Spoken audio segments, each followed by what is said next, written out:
BJP BJP BJP ಅಂತ ಇದ್ದಂತಹ ಪ್ರತಾಪ್ ಸಿಂಹ ಈಗ ಜೆಡಿಎಸ್ ನತ್ತ ವಾಲ್ತಾ ಇದ್ದಾರಾ?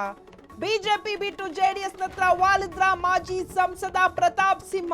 ಮುಂಬರುವ ಎಲೆಕ್ಷನ್ ನಲ್ಲಿ ರಾಜ್ಯ ರಾಜಕಾರಣಕ್ಕೆ ಮಾಜಿ ಸಂಸದ. ಮೈಸೂರಿನ ಚಾಮರಾಜ ಕ್ಷೇತ್ರದ ಮೇಲೆ ಪ್ರತಾಪ್ ಸಿಂಹ ಕಣ್ಣು. ಕಳೆದ 2 ವರ್ಷದಿಂದ ಚಾಮರಾಜ ಕ್ಷೇತ್ರದಲ್ಲಿ ಪ್ರತಾಪ್ ಸಿಂಹ ಓಡಾಟ. ಬಿಜೆಪಿಯಲ್ಲಿ ಚಾಮರಾಜ ಕ್ಷೇತ್ರದ ಟಿಕೆಟ್ಗೆ ಭಾರಿ ಪೈಪೋಟಿ. ಹೀಗಾಗಿ ಬಿಜೆಪಿಯಿಂದ ಪ್ರತಾಪ್ ಸಿಂಹಗೆ ಟಿಕೆಟ್ ಸಿಗೋದು ಆಲ್ಮೋಸ್ಟ್ ಡೌಟ್.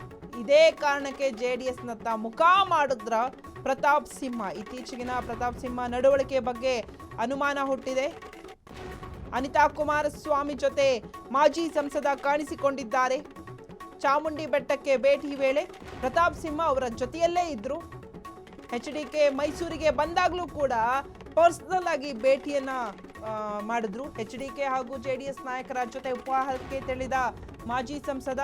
ಸೊ ಹೀಗಾಗಿ ಒಂದು ಸ್ವಲ್ಪ ಡೌಟ್ ಬರ್ತಾ ಇದೆ. ನೀವು ಗಮನಿಸ್ತಾ ಇರ್ಬೋದು, ಚಾಮುಂಡಿ ಬೆಟ್ಟಕ್ಕೆ ಅನಿತಾ ಕುಮಾರಸ್ವಾಮಿ ಅವರು ಭೇಟಿ ಕೊಟ್ಟಾಗ ಅವ್ರ ಜೊತೆನೆ ಪ್ರತಾಪ್ ಸಿಂಹ ಅವರು ಹೋಗಿದ್ರು. HDK ಹೋದಾಗ ಅಲ್ಲೂ ಕೂಡ ಅವರು ಪರ್ಸನಲ್ ಆಗಿ ಮೀಟ್ ಮಾಡಿ ಮಾತಾಡ್ಕೊಂಡ್ ಬಂದ್ರು.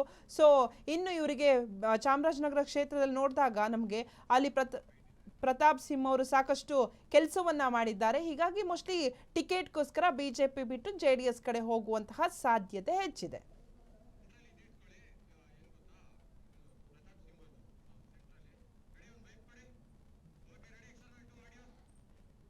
ಜನಪ್ರಿಯ ನೇತಾರರು 3 ಸಾರಿ ಸತತವಾಗಿ ಶಾಸಕರಾಗಿ ಕುಮಾರಣ್ಣ ಸರ್ಕಾರದಲ್ಲಿ ಸಚಿವರಾಗಿ ಒಳ್ಳೆಯ ಕೆಲಸವನ್ನ ಮಾಡಿರುವಂತಹ ಸರ ಮಹೇಶ್ ಅಣ್ಣವರ 60ನೇ ಹುಟ್ಟುಹಬ್ಬದ ಆಚರಣೆ ನಡೀತಾ ಇದೆ. ಮಹೇಶ್ ಅಣ್ಣ ಇನ್ನೂ ದೀರ್ಘಾಯುಷಿಗಳಾಗಿ ಶತಾಯುಷಿಗಳಾಗಿ ಆರೋಗ್ಯವಂತರಾಗಿ ಬದುಕಲಿ ಅಂತ ಹೇಳಿ ನಾನು ಆಶಿಸ್ತೇನೆ ಮತ್ತು ಪ್ರಾರ್ಥಿಸ್ತೇನೆ. ಹಾಗೆ ಮಹೇಶ್ ಅಣ್ಣ ಮುಂದಿನ ಸಾರಿ ಅವ್ರು ಮತ್ತೆ ಶಾಸಕರಾಗಿ ಬರಬೇಕು, ಮತ್ತೆ ಅವರು ಸಚಿವರಾಗಬೇಕು ಕುಮಾರಣ್ಣನ ಸಂಪುಟದಲ್ಲಿ.